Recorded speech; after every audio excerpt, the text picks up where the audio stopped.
मध्य प्रदेश में 24 विधानसभा सीटों पर होने वाले उपचुनाव सरकार का भविष्य तय करने वाले चुनाव हैं और 24 सीटों के इस चक्रव्यूह को भेदना इतना आसान नहीं है। चक्रव्यूह को तोड़ने की चुनौती कांग्रेस के सामने ज्यादा है। खत्म राज्यसभा का समर, अब उपचुनाव की कठिन डगर। कांग्रेस ये अच्छे से जानती है, इसलिए जैसे ही राज्यसभा का चुनाव खत्म हुआ, पीसीसी चीफ कमलनाथ ने तत्काल ही विधायक दल की बैठक ली। बैठक में कमलनाथ ने जो बात कही वो बताती है कि कांग्रेस के लिए चुनाव कठिन चुनौती भी है और अवसर भी। कमलनाथ ने कहा कि उपचुनाव में पूरी ताकत से जुटना है और जिन्होंने लोकतंत्र की हत्या की उन्हें करारा तमाचा जड़ना है। उपचुनाव में तो असर एक ही बात का है और वो है कि मध्य प्रदेश की जनता जहाँ जहाँ उपचुनाव हो रहा है वहाँ पर कभी भी जो बागी विधायक है जिन्होंने 35 करोड़ रुपए की रिश्वत खा के इस्तीफा दिया है, उनको जनता कभी नहीं झेलेगी और इन सब सीटों पे कांग्रेस पार्टी को जीत मिलेगी। कमलनाथ जी के 15 महीने बनाम शिवराज सिंह जी के 15 साल। अब कांग्रेस का दावा तो दमखम से चुनाव लड़ने का है। कांग्रेस के सामने दो स्थितियां हैं। अगर कांग्रेस को पूर्ण बहुमत के साथ सत्ता में लौटना है तो उसे सभी 24 सीटें जीतनी होंगी। यदि कांग्रेस 17 सीटें जीतने में कामयाब होती है तो उसे फिर सपा, बसपा और निर्दलीय विधायकों के समर्थन की जरूरत पड़ेगी। कांग्रेस चाहेगी कि पहली स्थिति हासिल करे, मगर क्या ये इतना आसान है?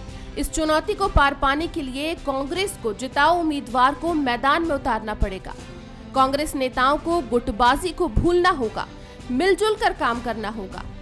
सिंधिया के बीजेपी में जाने के बाद ग्वालियर चंबल अंचल में संगठन को खड़ा करना बड़ी चुनौती है।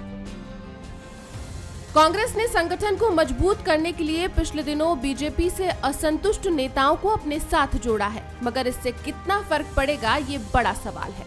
मुद्दा जो 15 महीने के छोटे से कार्यकाल में हमने काम किया, चाहे बिजली का बिल 100 रुपये करने की बात हो, चाहे हमारी बेटियों के विवाह के लिए 28,000 रुपये की राशि 51,000 करने की बात हो, चाहे माफिया राज को ख़त्म करने की बात हो, चाहे हमारे घोषणा पत्र के मुताबिक हमने 28 लाख किसान भाइयों का, अब तो भाजपा ने भी स्वीकार कर लिया ना कि हाँ बजट में पैसा था और किसानों का कर्जा माफ़ हुआ है। सबसे बड़ा मुद्दा मैं ये मानता हूँ कि जहाँ चुनाव हो रहे हैं उस वहाँ के क्षेत्र की जनता इन माननीय प्रत्याशियों से ज़रूर पूछेगी, भाजपा की जो कल तक कांग्रेस के प्रतिनिधि के रूप में जीते थे, कि आप भाजपा में क्यों गए।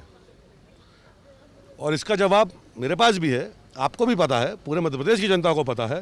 पर मैं मज़ा आएगा जब उसी क्षेत्र की जनता अपने इन माननीयों को जिनको चुनकर भेजा था उनसे पूछेगी कि तुम क्यों गए, और जब ये गलत जवाब देंगे तो वो सही जवाब देगी कि क्यों गए। ग्वालियर चंबल में 16 सीट हैं, 16 की 16 सीट कांग्रेस जीतेगी और इसलिए जीतेगी कि ये चुनाव कांग्रेस और भारतीय जनता पार्टी का नहीं है।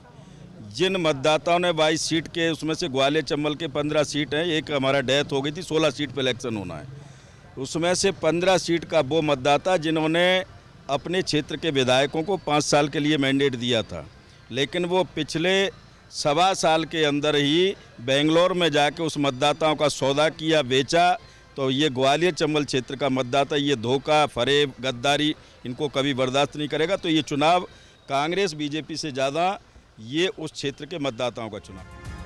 कांग्रेस की नजर बीजेपी की रणनीति पर भी है, जिसने 22 सीटों पर उम्मीदवारों का ऐलान कर प्रचार का आगाज भी कर दिया है और बीजेपी अपने खेमे में नेताओं के बीच तालमेल बैठाने की कोशिश कर रही है।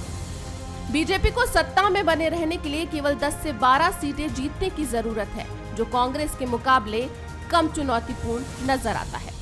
हालांकि सियासत में कब क्या हो जाए कोई भरोसा नहीं होता। मध्य प्रदेश की 24 सीटों पर वही जीतेगा जिसकी रणनीति दमदार होगी। इसलिए राजनीतिक दल साम दाम दंडभेद का इस्तेमाल करने से भी नहीं चूकेंगे, क्योंकि ये चुनाव मध्य प्रदेश में सरकार का भविष्य तय करने वाला चुनाव होगा। कैमरा पर्सन पंकज तोमर के साथ कोमल शर्मा, बंसल न्यूज, भोपाल।